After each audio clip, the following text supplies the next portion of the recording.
Hello, thank you for joining us today for this webinar focusing on the critical decision points surrounding the timing of graduation for students with disabilities. And this can be a very confusing time for students as they transition between school and adult life, as different service providers enter the picture or transition from the picture, and as students transition to different services and different funding systems. We recognize that this can be a confusing time for families and students, and we hope today provide some information to guide this important decision-making process.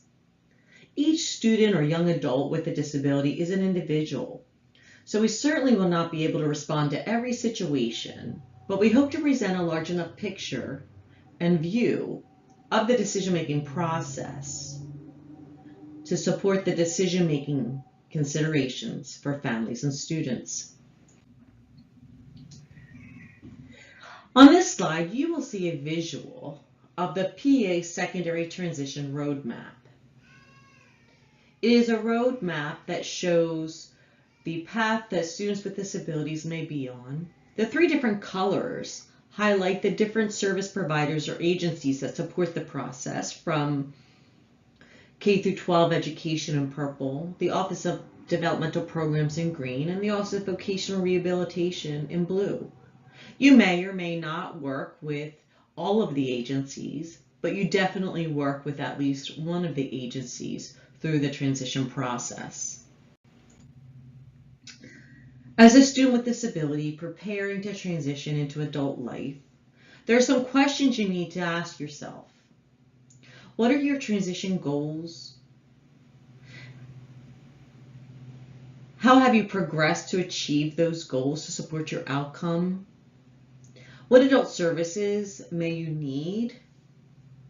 When should you engage with those different providers? What is your perspective? What do you want in life? And start the conversation when you're at around age 14 or sooner. Don't wait until the year before you're leaving high school. What is your goal after you leave high school? Do you intend to go into post-secondary? Do you intend to seek competitive integrative employment? Or do you intend to seek independent living? Each one of those pathways have a unique set of supports for you. It's first helping you define what your direction is, and then lining up the proper supports that you may need along the way. Within this presentation, when I am discussing graduation, I'm discussing the concept of when you receive your diploma, the act of actually transitioning from K through 12 education into adult life, not the celebratory process of walking in graduation. There are two ways that students with disabilities in Pennsylvania graduate. One is through fulfillment of the high school graduation requirements set forth in Chapter 4, and another is by the completion of their IEP goals determined by the IEP team. As state agencies, we are working very hard to collaborate our efforts to support this process. As I indicated early on, it can be very confusing. There are a lot of agencies that might be available to support you, but if we are not working together, we certainly cannot support your process. This slide is to show you our dedication that at the state level, ODP, the Office of Developmental Programs, Office of Vocational Rehabilitation, and Pennsylvania Department of Education are connecting for employment. We are working together to ensure that the efforts are connected for our customers. That's you, the student. Every year we pull the local support agencies together, whether it be the sports coordinators, the transition TAC from the intermediate units, or the OVR case managers. We come together, we bring them together at Penn State, where you are right now, and we collaborate on how we can do a better job to support our efforts at the local level. This year's kickoff was charting the life course. We want to make sure that all agencies are aware of this mechanism and the support process so that we consistently share the same language and direction to support our customers, you, the students, the young adults in which we serve. I wanted to take a little bit of time today to ensure that you are aware of supports that are available out there to support you and to support your teachers. So there are a series of compliance training modules that your teachers should be aware of and access that help them write quality IEP goals directed toward transition, as well as develop quality programs and supports for their students. We have the Nuts and Bolts of Job Training, which is a self-paced course offered to paraprofessionals and other teachers or transition coordinators so that they are aware of what are the best practices in the area to support the transition and how to support quality job coaching. We have our annual Secondary Transition Conference that you are now attending, as you will see, filled with robust trainings and technical assistance for parents, students, and providers. And there's a new course on the horizon, The Essentials of Job Coaching and Empowering Students Toward Career Success, as well as work-based learning modules. We also have publications or resources. We have our monthly newsletter called Transition Tidbits, which you can subscribe to. This will give you what is happening in the area of transition in Pennsylvania through a monthly newsletter into your email box. We have different secondary transition bundles where there are fact sheets and anything else teachers or parents or students might want to know about secondary transition.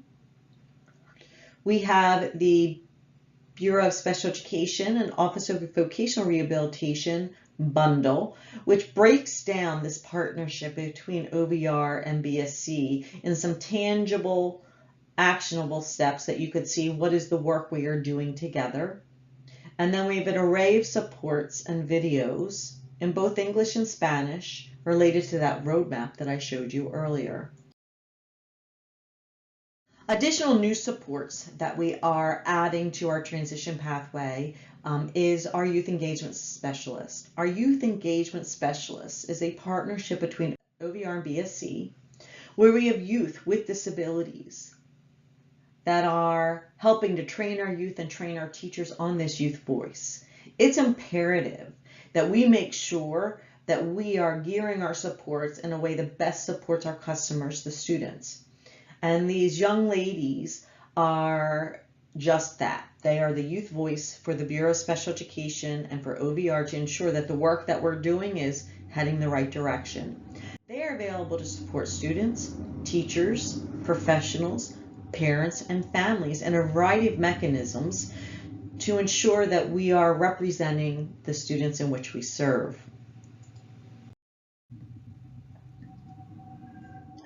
We are in an initiative of supporting student-led IEPs and student-directed services to ensure that students are steering the ship.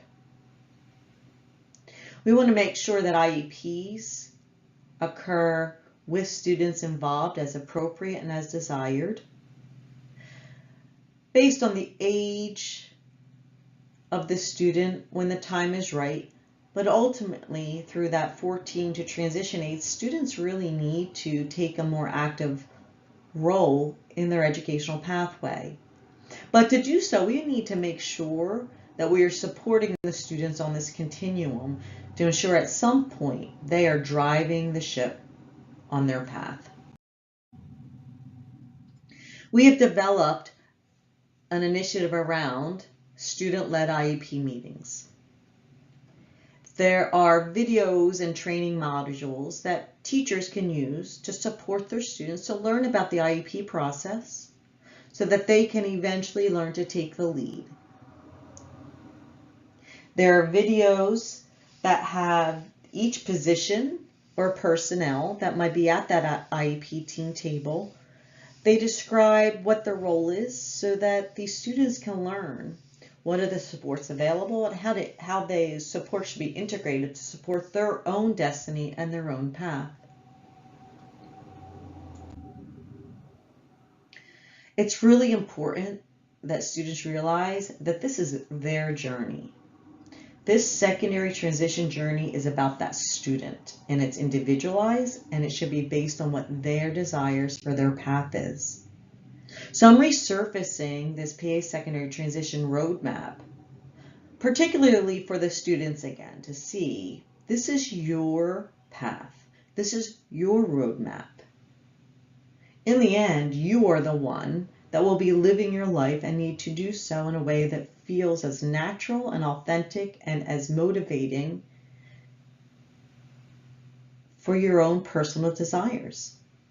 So this roadmap can help you see what are some key stops along the way, what's happening at your high school experience, and then what's happening as you age out of high school and cross that bridge into adult life. It's really important that you start now, that you don't wait until that last year. You really start now and find out, what do you like? What don't you like? Learn to speak for yourself instead of potentially being a passive participant at the meeting. Don't be afraid of your voice and speaking it. Ensure you have the opportunity to explore your world so you see what options are there for you. Once you see what options there are, start setting your targets. Where do you want to be?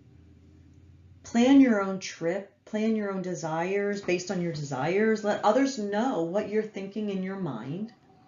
And if there are some barriers in front of you that you need adult support, don't hesitate to ask for the support or let your desires known so those adults around you can support you on your journey.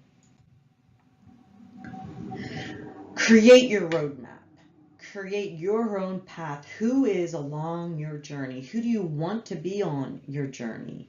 Create your network of teachers, adults, providers, friends, resources, community resources to support you on that path, and develop positive partnerships.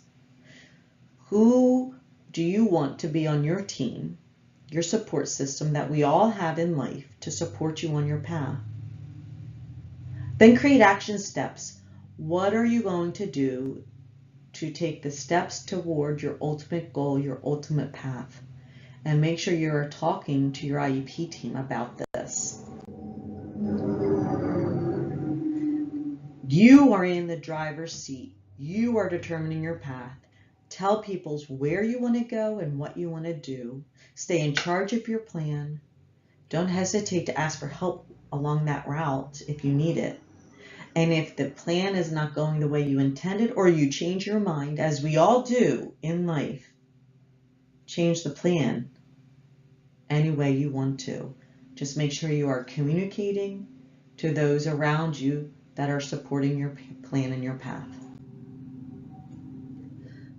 The most important message is believe in yourself. You are the most important person at that table. Life is a journey. None of us have all of the answers. It's about learning along the path. If something isn't going the way as planned, back up, turn around, take a different direction, turn left, turn right, but be thoughtful in your decisions and don't give up. And most importantly, there'll be successes along the way. Life is a challenging journey, but there will be successes along the way that you need to take time, pause, and celebrate to support yourself to get to the next step in life. I'm Ryan Hyde. I'm the Executive Director for the Pennsylvania Office of Vocational Rehabilitation. I'm glad to be with you here today to talk about the services that we offer students with disabilities.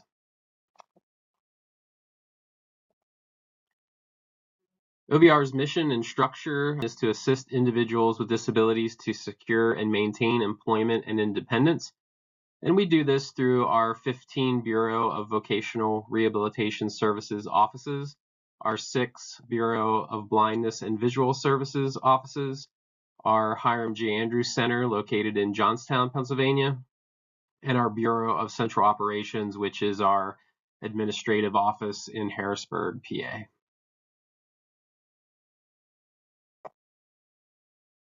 Who are OVR's customers? So that's anyone in Pennsylvania that has a disability. any student in Pennsylvania who has a disability who's between the ages of 14 and 22. Our third customer is also businesses, because we work collaboratively with many businesses to help place individuals with disabilities and students with disabilities into competitive integrated employment. So why should you consider OVR services? What's in it for you? How can we help you? I'll share a little bit more about that in the coming slides.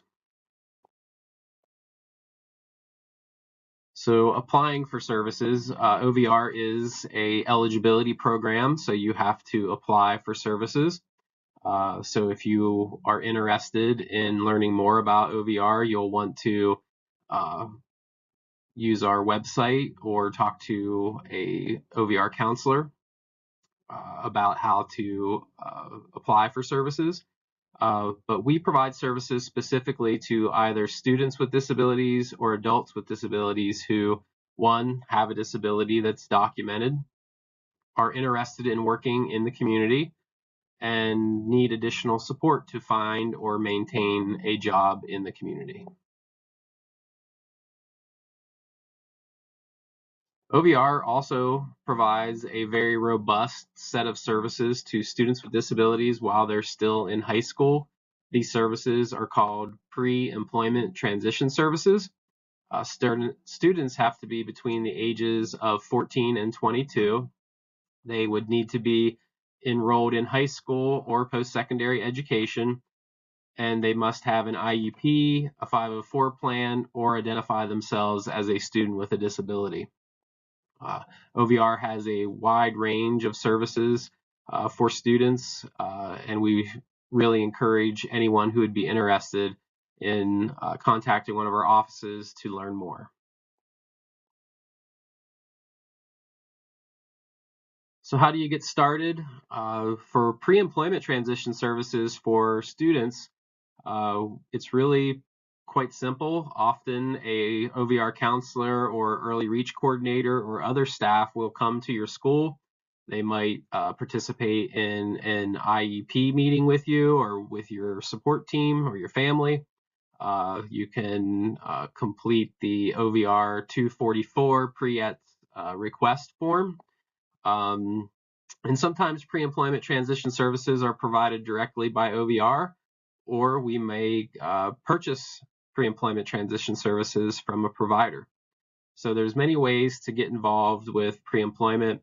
And again, if you would like more information, please reach out to your local office. For VR services, if you're going to need additional supports after you graduate, you'd want to apply for the VR program, which you can do online. And the VR program is much broader than pre-employment transition services. You must be found eligible, but we can provide a wide range of supports and services once you're determined eligible.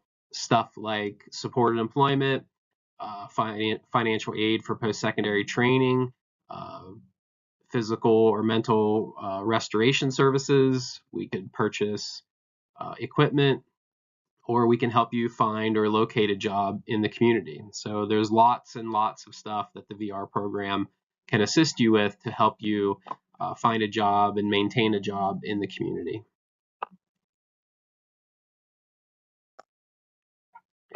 One of our main services is post-secondary training. We send a lot of students to post-secondary education throughout the Commonwealth. This could be any type of post-secondary education, whether that's business, trade, or technical, or college, university, community college, pretty much anything that would be considered post-secondary, we've probably helped somebody go through that. We also provide financial assistance for comprehensive transition programs.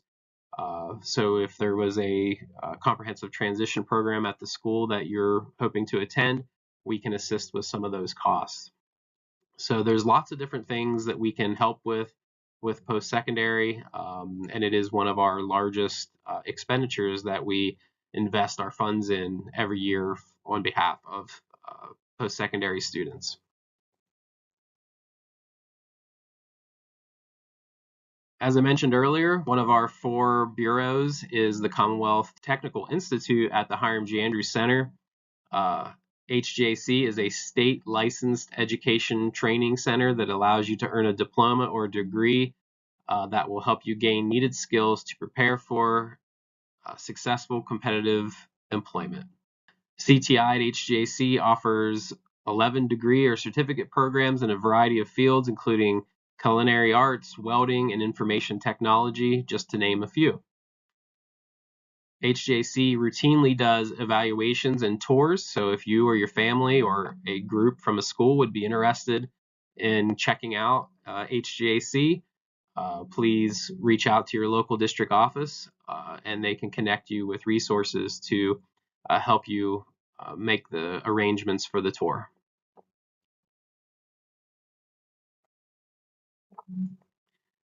Some quick review of the data that supports our program. So last year, we helped over 19,000 students receive a pre-employment transition service. We attended over 2,335 IEP meetings in secondary school, and we provided 2,618 students with over $22 million in financial aid for post-secondary training. And at our Hiram G. Andrews Center, we had an employment rate of 76% of our graduates went into the workforce immediately after graduation. So that's pretty high percentage, and we're very proud of that. For the next few minutes, I'm going to talk about some of our key programs and initiatives. So My Work is the first one, and it is our signature paid work-based learning experience program that we do each summer. It offers high school students ages 16 to 21 a supported paid work experience in a municipality or a nonprofit or another employer in their local community. The paid work experience is intended to help the student gain skills and confidence so that they can work in the competitive labor market once they graduate. In 2021, we expanded the My Work program statewide. It started in Pittsburgh several years ago. And in 2023, we worked with over 151 different municipalities or employers, nonprofits, to provide over 850 students with a paid work-based learning experience over the summer. In 2024, we expect to exceed that 850 student number, and we're very proud of our My Work program. One of the other really interesting and cool programs that we do is called our Summer Academies. We have 2 of them. The Summer Academy for students who are deaf and hard of hearing. Last year, we had 17 students attend. They did a 10-day visit to Penn State main campus. And this academy provides students a supportive environment while equipping them with the independent living and self-advocacy skills needed for them to make the transition from high school to post-secondary. And we focus a lot on assistive technology, living with a roommate, working with a professor, how to ask for accommodations, stuff like that. It's a really great opportunity for students who are going to be going off to college to really explore what it's going to take to make that transition successful. The other summer academy that we do is for students who are blind or visually impaired. Last year, again, at Penn State main campus, we did 20 students. And some of the key focuses of this academy is for students who are blind or visually impaired to use a white cane to travel across campus in their dorms, in buildings, live with a roommate, use assistive technology to take notes, work with their professors to get accommodations. And we're really excited about this program. It's been going on for many, many years.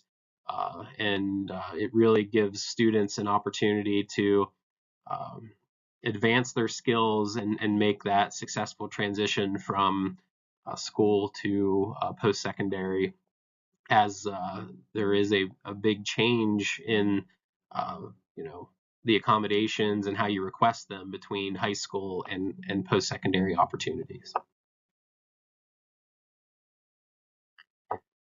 One of the other really cool things we have going on right now is that OVR applied for and was awarded a $9.9 million Disability Innovation Fund grant from the federal government.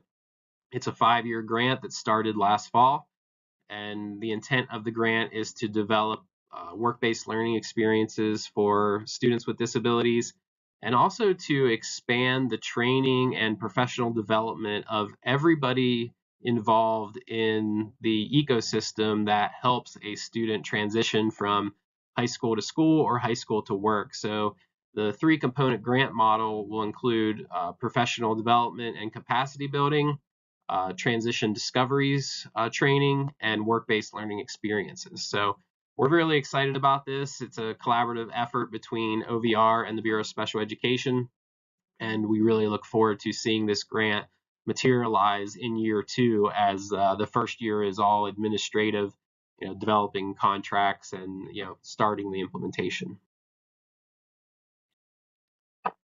The other really cool program that we have going on right now is another Disability Innovation Fund. This one was for $13.9 million, and it's called Project Invest. And the goal of this project is to assist individuals who are engaged in or may be considering subminimum wage employment to move into competitive integrative employment. So services will be very robust. We have a variety of community partners, employer partners, and the services will include community-based work assessments, benefits planning, and transportation. In addition, this project will deliver wraparound services that are unique to the individual and their family's needs to help them make that transition from a sheltered employment setting to a competitive integrated employment setting. So this is in year 2, and we have identified our providers for this project, and we are now onboarding employers as well. So once we do that, we will start identifying customers to place into competitive integrative employment. So we're very excited about this unique opportunity that was provided through the Disability Innovation Fund grant funds. So in my final few minutes, I just want to talk a little bit about some recent customer success stories. I always think it's important to hopefully inspire others by sharing some of the great successes of our current customers. So here's a few examples.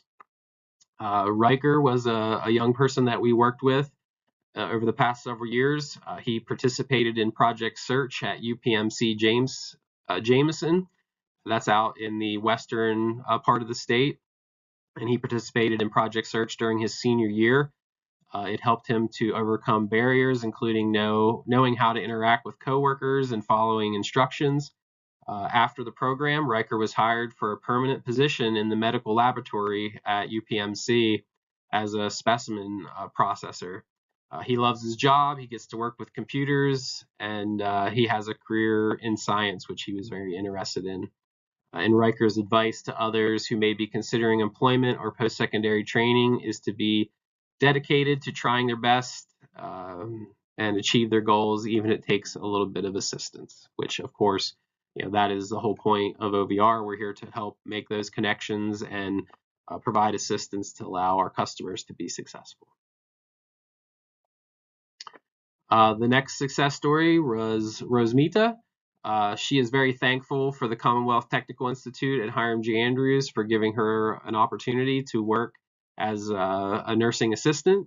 She graduated from our Commonwealth Technical Institute at Hiram G. Andrews Center as through our Nurses Aid program, and she's currently working as a certified nurse assistant at WellSpan Chambersburg Hospital. So we're very proud of that program up at CTI, and we know there's a large shortage of nurses and medical professionals, so it's really important that people consider these career paths, and CTI is a great place to get started.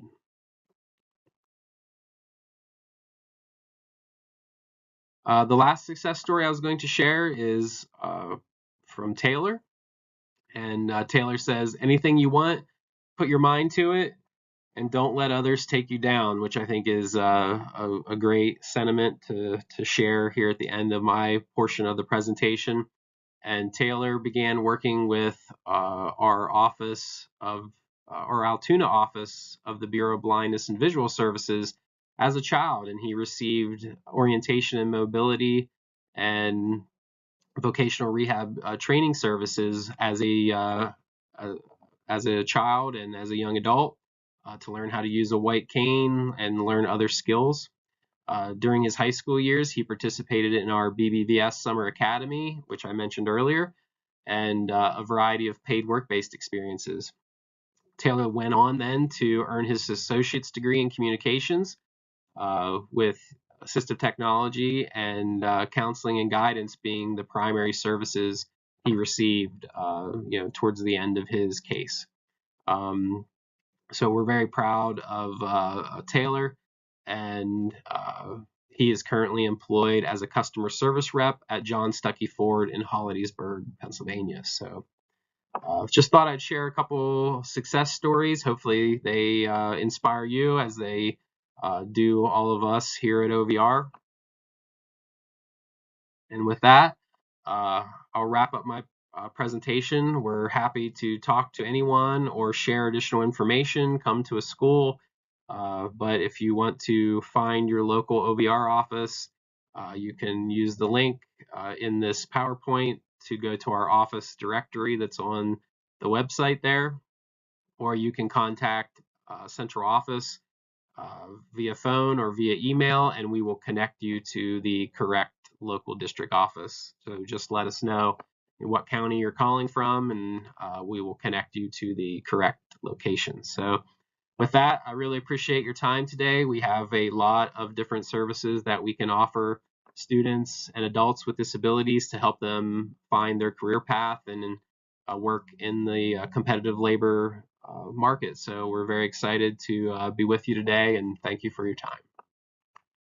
Hi, I'm Kristen Ahrens. I'm the Deputy Secretary for the Office of Developmental Programs within Pennsylvania's Department of Human Services, and I'm here to talk to you about services for people with intellectual and developmental disabilities.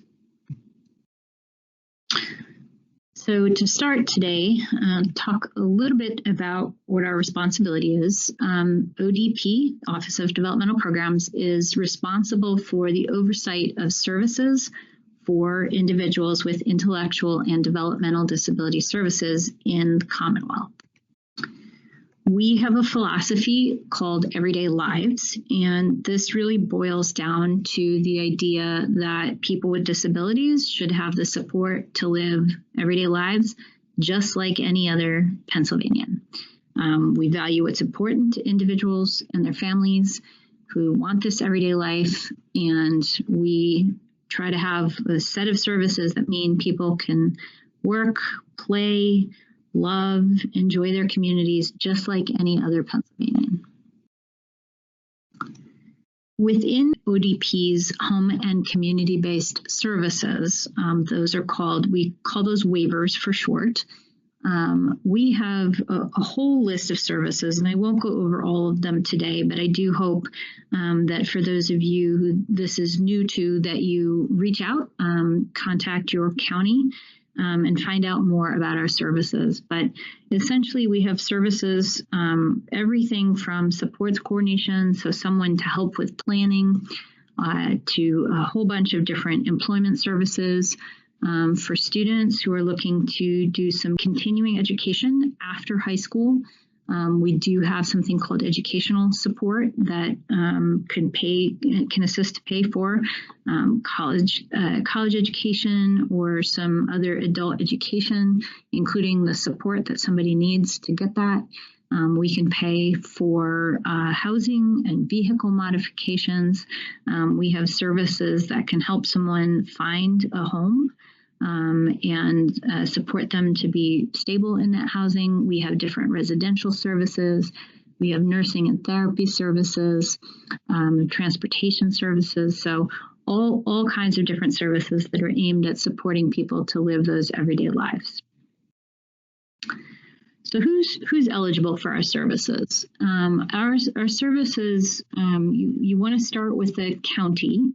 So the state works with all of our county governments, the MH Mental Health and ID offices, and they determine somebody's eligibility. And what they are looking for here is for ODP services, you've got to have a diagnosis of an intellectual disability and or autism, a developmental disability with a probability of resulting in a diagnosis of either autism or intellectual disability.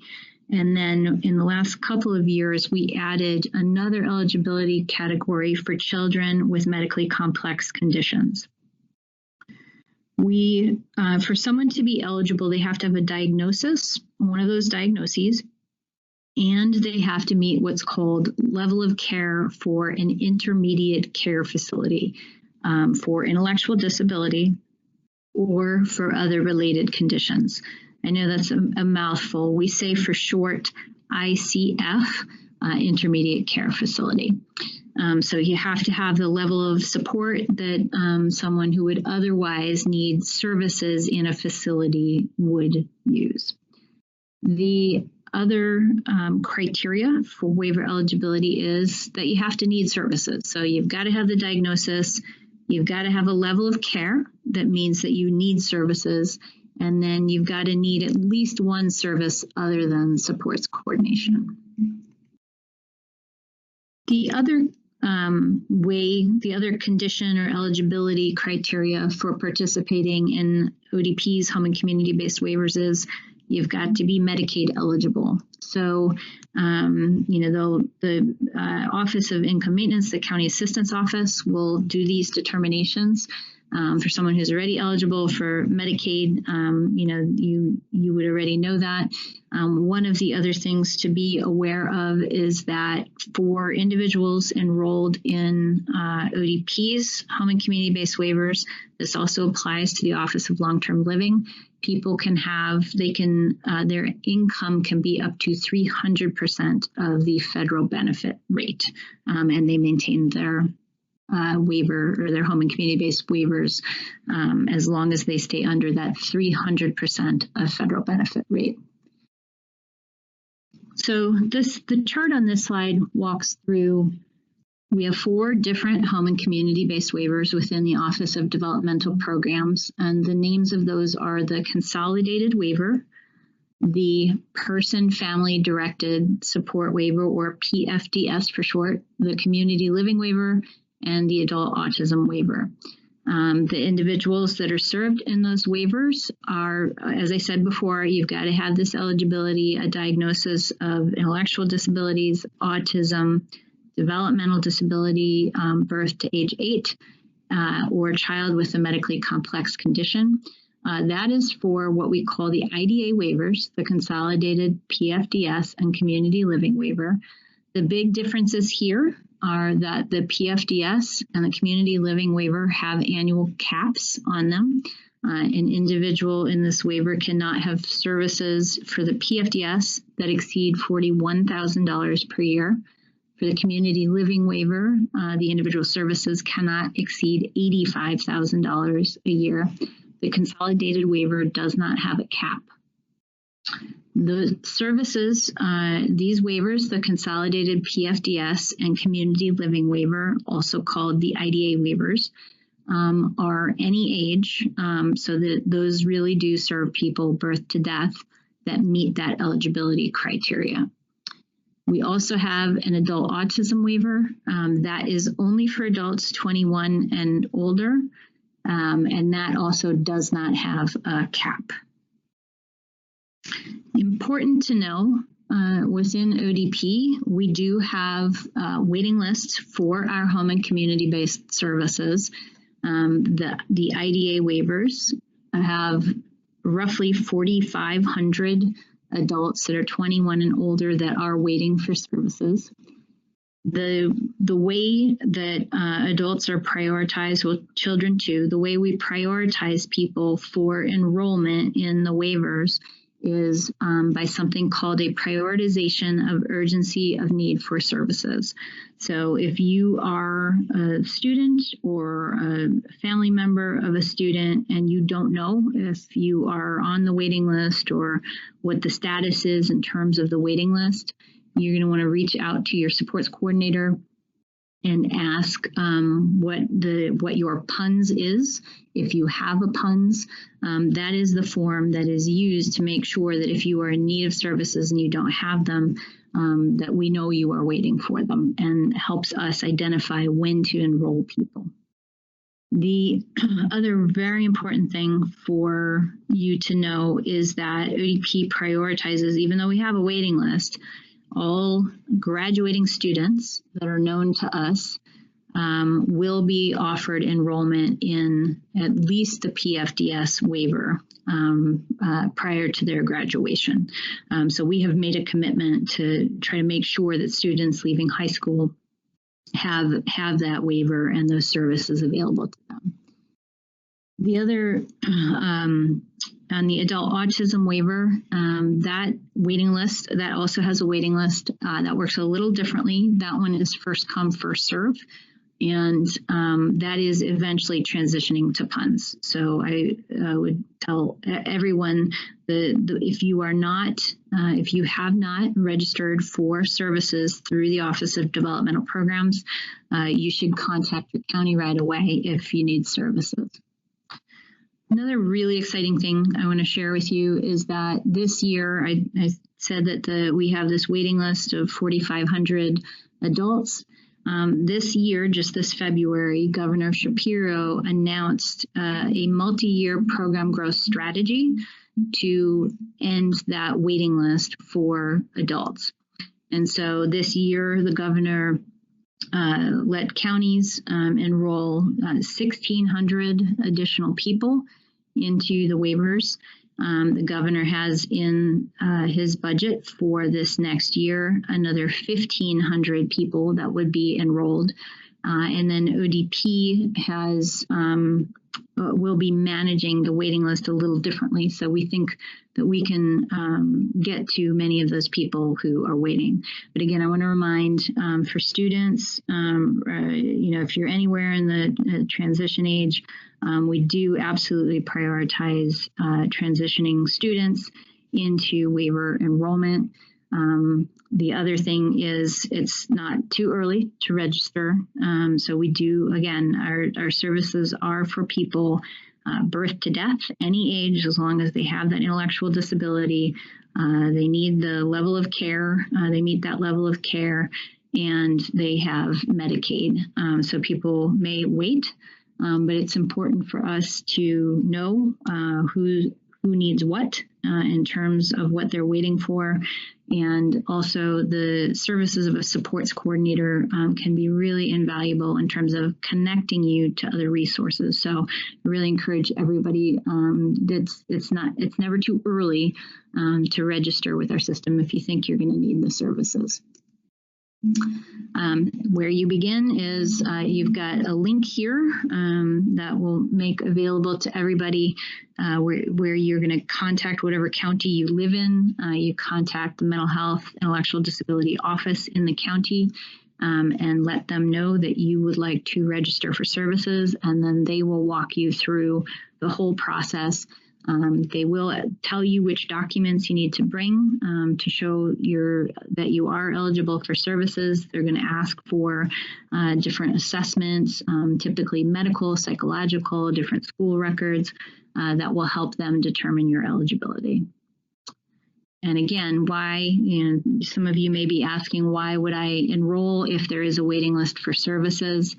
Everybody is anyone who's registered who is found eligible will be assigned a targeted supports manager or supports coordinator who will be, that really is the connection to services within ODP. So that's important. They can help connect to all kinds of different services and resources.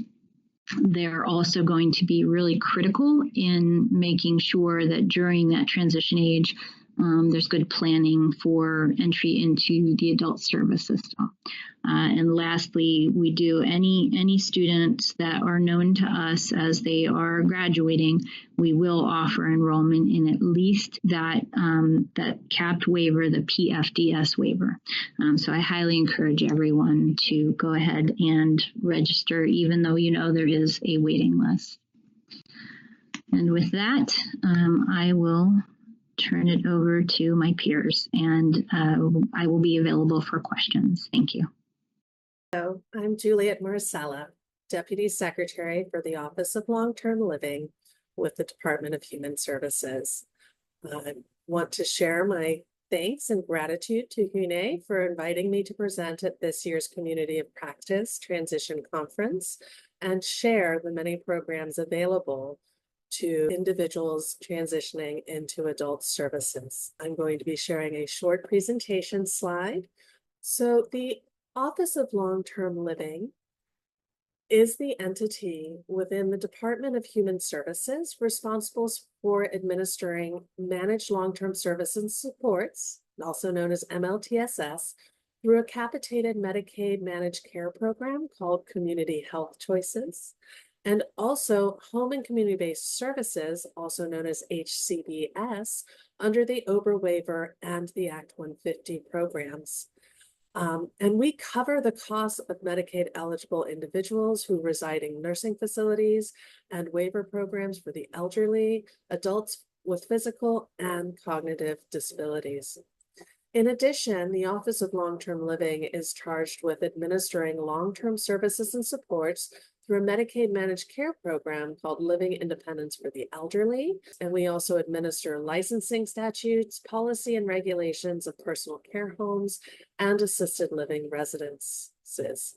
And lastly, and very importantly, the Office of Long-Term Living implements and oversees the adult protective services for adults ages 18 years and older, but less than 60 years of age, who have a physical or mental impairment.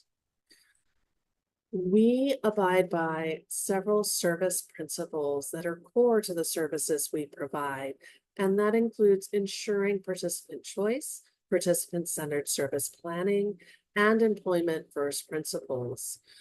We strive to honor participant preferences to live and work in the community by increasing opportunities for community-based living, and continually improving the quality of services and supports in order to ensure the health, safety, and well-being of each participant we serve. We also always seek to engage significant stakeholder input for our programs and services.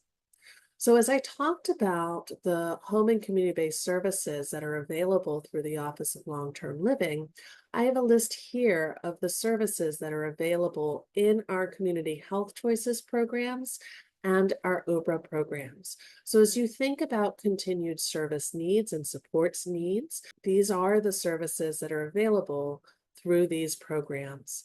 So we have assisted technology services that provide valuable equipment and access to assistive and adaptive technology to help individuals continue to live independent lives in the community.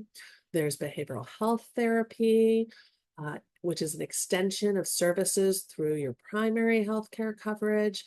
We have benefits counseling to help individuals determine financial decisions that they need to take into consideration as they move into employment and how that might impact different benefits that an individual receives.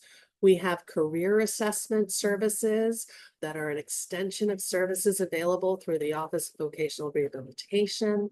There's cognitive rehabilitation therapy, often used by individuals who may have acquired a brain injury to help them relearn skills or acquire new skills to support independent living in the community. There's durable medical equipment, which is an extension of the state Medicaid plan. So if individuals need durable medical equipment in their homes to stay in their homes and out of facilities, that is a service that's available. There's community integration services to help individuals learn how to greater access and become part of their communities, learning skills such as how to take the bus to different locations, how to do meal planning, how to do shopping for food and groceries.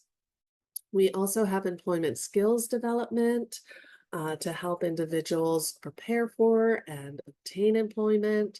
There's financial management services, which allows and supports individuals who want to hire their own personal assistant services through our participant directed model. And these are direct care workers who assist with activities of daily living, like bathing and dressing and meal preparation.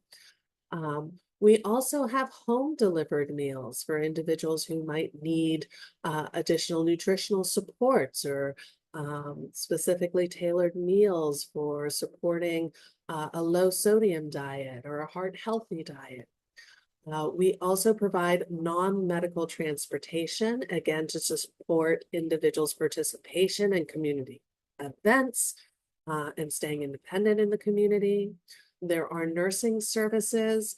These are short-term nursing visits to perform skilled duties that are required.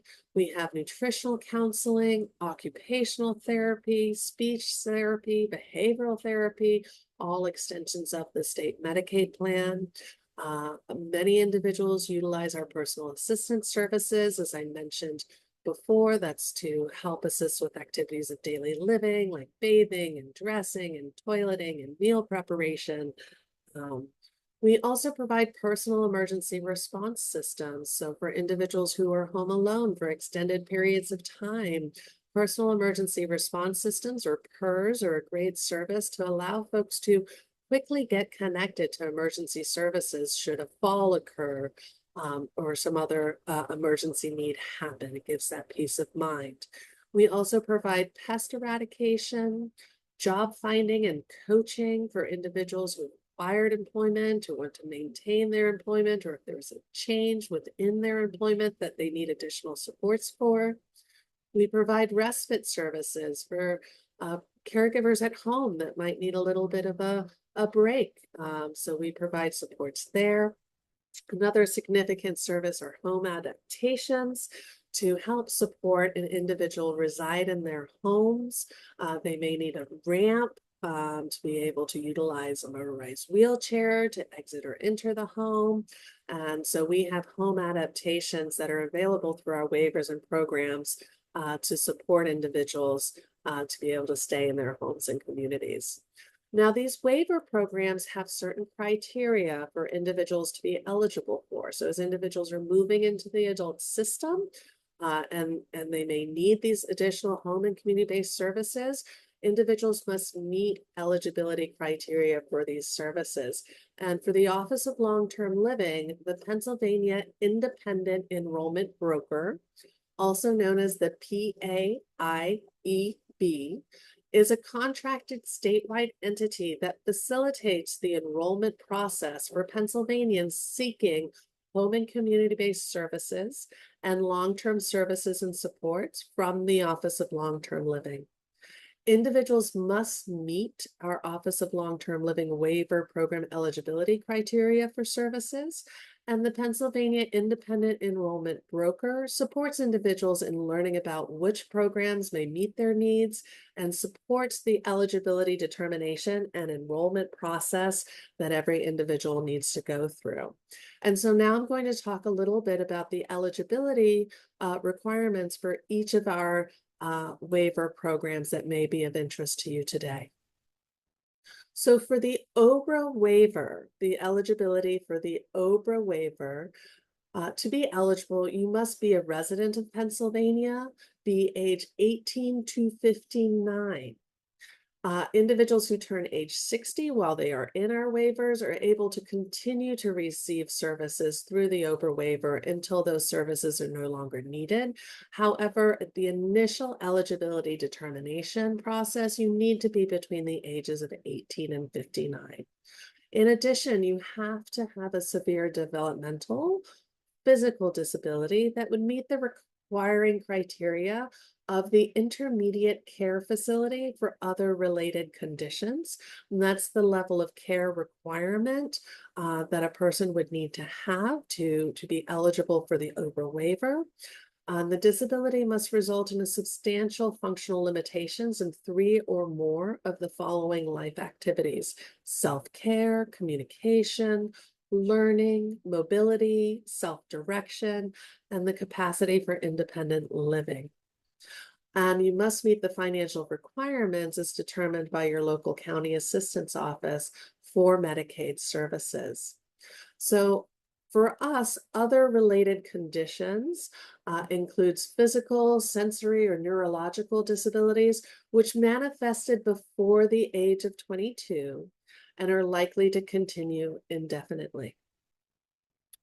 For our community health choices waiver, to be eligible, you must be a resident of Pennsylvania, age 21 years or older. This kind of picks up after the EPSDT services, the early periodic testing, screening, and diagnostic services portion of your health services ends. This then transitions into potentially community health choices at the age of 21.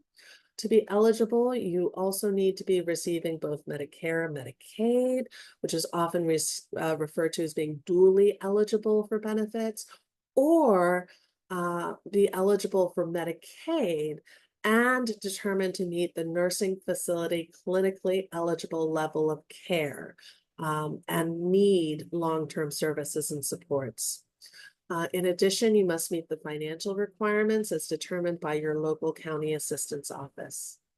So there are individuals who are not going to be eligible for community health choices, and you're not eligible if you're already receiving services from another waiver, such as the OBRA waiver or any of the waivers through the Office of Developmental Programs.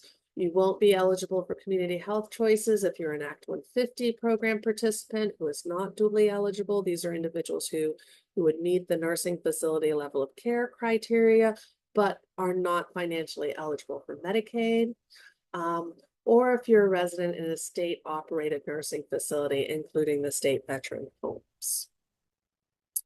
I also want to talk very quickly about our Act 150 program and the eligibility. The Act 150 program is a state program that is really critically important for individuals who are working and building their careers, who would no longer financially meet Medicaid eligibility, but still need that very critical personal assistance services. So for the Act 150 program, to be eligible, you must be a resident of Pennsylvania. You must be between the ages of 18 and 59 years old. You must meet the level of care of a skilled nursing facility. You need to be able to direct your own care and hire and fire and supervise your own attendant care workers and manage your financial affairs and manage your own legal affairs. And have a medically diagnosed physical disability that is expected to last at least 1 year or that may result in death, and be financially ineligible for Medicaid. So this is sort of a safety net program. And in this program, you know, again, many individuals have built careers and are employed and have income above Medicaid financial requirements. And so for this program to receive services, you may need to pay a minimal copayment, and that payment would be based on your income, but would never be more than the total cost of services. And in this Act 150 program, the services included are service coordination, personal assistance services, which is also known as PERS, and financial management services. And so these services are really critical. They are services available as individuals transition to adult lives. And so you might be asking, where do I begin? This is a lot of information. I don't know which program might be best for me, but I know I need home and community-based services, long-term services and supports. Where do I get started? So for the Office of Long-Term Living, the best place to start is to contact the Pennsylvania Independent Enrollment Broker, and that's where you can start your application. So you can visit their website at www.paieb.com or call them toll-free at 1-877 550-4227 or utilize TTY 711. So again, visit them at their website at www.paieb.com or give them a call toll free at 1-877-550-4227. Thank you again for the time that you've allowed me to share these incredible services. I look forward to connecting, and I'm happy to answer any questions that individuals might have. Thank you very much.